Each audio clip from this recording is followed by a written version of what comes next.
Welcome guys to the YouTube channel HR studies में।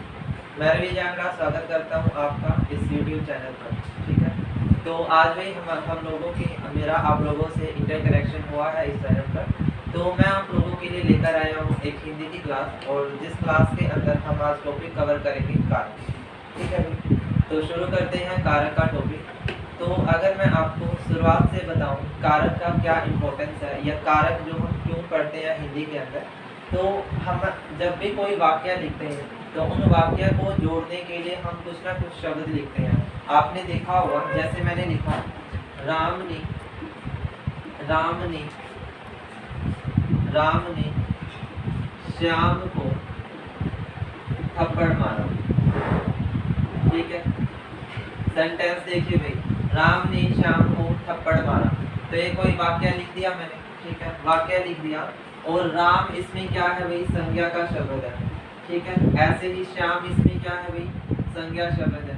ठीक है, लेकिन जो संज्ञा को संज्ञा से जोड़ रहा है बीच में, यानी राम को श्याम से जोड़ रहा है, उस शब्द को आप ये देख रहे हैं ने। ये जो शब्द आपको दिखाई दे रहा है यही आपका कारक है। ठीक है, कारक का कार्य सिर्फ इतना सा है कि वो संज्ञा को संज्ञा से, यानी कि संज्ञा सर्वनाम के जो शब्द होते हैं उन वाक्यों को उनपे जोड़ता है। ठीक है, ऐसे ही आपका को है ना, को लिखा हुआ है, श्याम को थप्पड़ मारा, यानी इस कर्ता को इस थप्पड़ मारने से, यानी कि कर्म से क्या कर रहा है, कनेक्ट कर रहा है, जोड़ रहा है। तो यहाँ पर ये को जो हुआ आपका वो कारक। ठीक है, तो सिंपल सी लैंग्वेज में अगर मैं आपको समझाना चाहूँ, साधारण भाषा में हम कहें तो कारक का क्या काम होता है, संज्ञा सर्वनाम के शब्दों को वाक्य में प्रयुक्त हुए अलग अलग पदों से जोड़ना। यानी जो भी वाक्य में हम शब्द प्रयोग कर रहे हैं उनको एक दूसरे से जोड़ने का काम किसका है, कारक का। ठीक है, इतनी बात समझ आई। अब हम जान लेते हैं कारक को, अगर मीनिंग की बात करें, अर्थ क्या है कारक का। अगर कई बार आपसे ऑप्शन दे देते हैं और आपसे ऑप्शन में ही पूछ लेते हैं कि कारक का क्या अर्थ है, कारक का अर्थ क्या है, तो वो आपसे पूछ सकते हैं। तो कारक का अर्थ अगर मैं बात करता हूँ, तो कारक के अर्थ की बात करें तो देखिए भाई, क्या हम कहेंगे कि संज्ञा सर्वनाम पद को वाक्य के अन्य पदों से जोड़ने वाले शब्दों को कारक कहा जाता है। अभी हमने किया था वाक्य जिसमें मैंने अभी आपको सिखाया कि किस तरह से संज्ञा को संज्ञा से या सर्वनाम को, ठीक है, अलग अलग जो शब्द हमारे अलग अलग जो पद होते हैं वाक्य की, उनको एक दूसरे से जोड़ने का काम कौन कर रहा है, कारक कर रहा है। ठीक है, तो इसे हम क्या कहेंगे, कारक कहेंगे। ठीक है, स्क्रीनशॉट लेना चाहिए तो ले सकते हैं। कारक का अर्थ क्या है, संज्ञा सर्वनाम पदों को वाक्य के अन्य पदों के साथ जोड़ने वाले शब्दों को भी क्या कहा जाता है, कारक कहा जाता है, याद रखें। ठीक है, हम क्वेश्चन आपसे कैसे पूछते हैं, हरियाणा SSC आपसे कैसे क्वेश्चन करेगी, तो उसके ऊपर एक बार नजर डाल लेते हैं। ठीक है, एक क्वेश्चन मैंने अभी आपको बताया कि कारक क्या है, कारक किसे कहते हैं, या कारक से क्या अभिप्राय है। इसी तरह से 2-3 क्वेश्चन आपके बन जाते हैं। ऑप्शन में आपको दे दिया जाएगा कि जो संज्ञा को बताए, या सर्वनाम की विशेषता बताए, या संज्ञा सर्वनाम को जोड़ने का कार्य करे। इस तरह से आपसे क्वेश्चन जो है वो पूछ लेते हैं। तो वहाँ पर मीनिंग का बहुत ज़्यादा महत्वपूर्ण जो है भूमिका हो जाती है। ठीक है, तो अब आगे देखते हैं कारक के बारे में।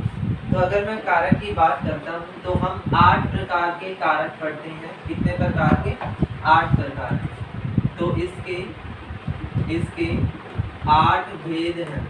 ठीक है, इसके 8 भेद हैं। ठीक है, और भाई एक मैं आपको चार्ट बनाना सिखा रहा हूँ, और इस चार्ट को मेरे साथ आप बनाएंगे, क्योंकि बहुत ही ज़्यादा मोस्ट इम्पोर्टेंट आपका ये रहता है हरियाणा SSC में। जितने ज़्यादा स्टार डाल सकते हैं डाल लीजिएगा। ठीक है, क्योंकि यहाँ से क्वेश्चन आपका बहुत बार रिपीटेड होता है, और आपका कई बार मिलान करके वाला क्वेश्चन आ जाता है कि इसको सुमेलित करिए या इसके मैच द कॉलम वाला क्वेश्चन बन जाता है, ठीक है, कि कॉलम 1 को कॉलम 2 से जोड़िए, ऐसा क्वेश्चन बनता है। तो वो क्वेश्चन कौन सा है? मैंने आपको बताया कारक के 8 भेद होते हैं, तो उनके बारे में जानते हैं। पहले हम यहाँ लिखेंगे कारक का नाम, कौन सा कारक है, ठीक है, और दूसरी तरफ आप उसका विभक्त चिन्ह लिखेंगे, विभक्ति चिन्ह। ये बहुत बार पूछते हैं कि कर्ता का विभक्त चिन्ह क्या है, कर्म का विभक्त चिन्ह क्या है, करण का क्या है, ऐसे पूछते हैं। तो क्वेश्चन आपको याद रखना है। कारक का नाम अगर मैं बात करूं, सबसे पहले होता है कर्ता, फिर आपका आता है कर्म, उसके बाद हम तीसरे नंबर पर करण पढ़ते हैं, फिर आपका आता है संप्रदान, फिर आपका होता है अपादान, ठीक है, उसके बाद आपका होता है संबंध, ठीक है, उसके बाद हम पढ़ते हैं अधिकरण। एक एक करके अभी मैं डिस्कशन करूंगा सबके बारे में, घबराइएगा मत, ठीक है। और 8वें नंबर पर होता है संबोधन, यानी 8 प्रकार के कारक हम पढ़ते हैं, इनको आप देख लीजिए इस तरह से: कर्ता, कर्म, कारण, संप्रदान, अपादान, संबंध, अधिकरण और संबोधन। और इसी तरह अगर हम विभक्ति चिन्ह की बात करें तो इसका कर्ता का क्या होता है? कर्ता ने कर्म को करण से संप्रदान के लिए, अपादान से संबंध का के की, और अधिकरण से या पर, में या पर, ठीक है, में या पर, और संबोधन में होता है हे राम, ठीक है, ऐसे याद रखेंगे, ठीक है। तो मैं आपको क्या सिखा रहा हूँ? कारक का नाम और उसका विभक्त चिन्ह। क्वेश्चन आपसे आता है कर्ता कारक का विभक्त चिन्ह क्या है, तो याद रखेंगे कर्ता कारक का विभक्त चिन्ह क्या है? ने। कर्म कारक का विभक्त चिन्ह क्या है, तो विभक्त चिन्ह क्या होगा? को। करण कारक का विभक्त चिन्ह क्या है, तो वो होता है से, ठीक है।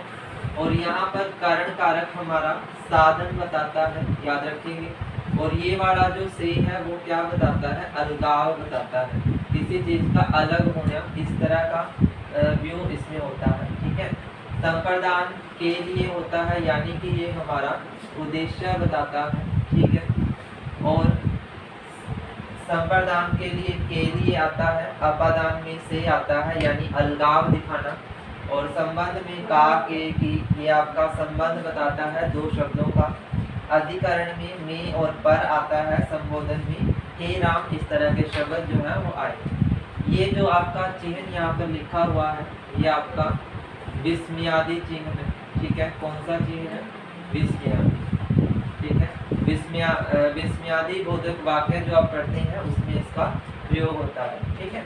तो एक बार इसका स्क्रीनशॉट ले लीजिए, कारक का नाम और इसका विभक्त चिन्ह क्या है, ठीक है। इसके बारे में आप जो है वो ध्यान रखेंगे, ठीक है भाई। अभी आपने देखा कारक का नाम और उसका विभक्त चिन्ह, सिर्फ इतना ही मैंने बताया। 50% आपका यहीं से क्वेश्चन बन जाता है, ज़्यादातर क्वेश्चन आपका यहीं से बचता है कि कारक का नाम क्या है, उसका विभक्त चिन्ह क्या है, इसके बारे में क्वेश्चन आपका बन जाता है, ठीक है। चलिए भाई आगे बढ़ते हैं। अगर मैं बात करूं आगे, तो हमारे पास क्या होता है? सबसे पहला कर्ता कारक, सबसे पहले नंबर पर कौन सा है भाई? कर्ता कारक, ठीक है। तो कर्ता कारक का अगर अर्थ हम बात करें तो इसका क्या अर्थ होता है? क्रिया को करने वाला कर्ता कहलाता है, ठीक है, याद रखेंगे। क्रिया को करने वाला कर्ता कहलाता है, ठीक है। क्रिया को करने वाला कर्ता कहलाता है, ठीक है। इसको अब अगर उदाहरण से देखना चाहिए, उदाहरण करें तो अगर, ठीक है, उदाहरण अभी जैसे मैंने बोला कि हर्ष ने गाया, मैंने वाक्य लिखा हर्ष ने गाया, तो यहाँ पर गाना किसने गाया भाई? हर्ष ने। तो हर्ष यहाँ वाक्य में कौन है? करता है। ठीक है, एक क्वेश्चन आपका पद परिचय का भी बनता है जिसमें आपको अंडरलाइन करके शब्द दे देते हैं और उसका पद परिचय पूछते हैं कि ये कौन सा पद है या इसका नाम क्या है, करता है, कर्म है, करण है, क्या है, इसका क्या नाम है। ठीक है, ऐसे भी क्वेश्चन आपसे बन जाता है, तो इस तरह से याद रखेंगे। करता कौन है भाई? हर्ष। इसके अलावा अगर मैं बात करूं, दूसरा अगर वाक्य लेते हैं, जैसे मैंने लिखा हिमांशु ने लिखा। ठीक है भाई, हिमांशु। ठीक है, तो इस वीडियो को यहीं तक रखते हैं। एक बार वीडियो को लाइक कर दीजिएगा और शेयर कर दीजिएगा। ठीक है, और साथ ही साथ आप मेरे personal YouTube channel combined study point को भी जुड़ सकते हैं, जिसका यूट्यूब लिंक आपको इसी वीडियो के डिस्क्रिप्शन में मिल जाएगा, वहां से आप उसे ज्वाइन कर सकते हैं। और मेरा personal YouTube channel combined study point, उसको भी सब्सक्राइब कर सकते हैं और साथ ही आप HR स्टडी जॉइंट पॉइंट को भी सब्सक्राइब कर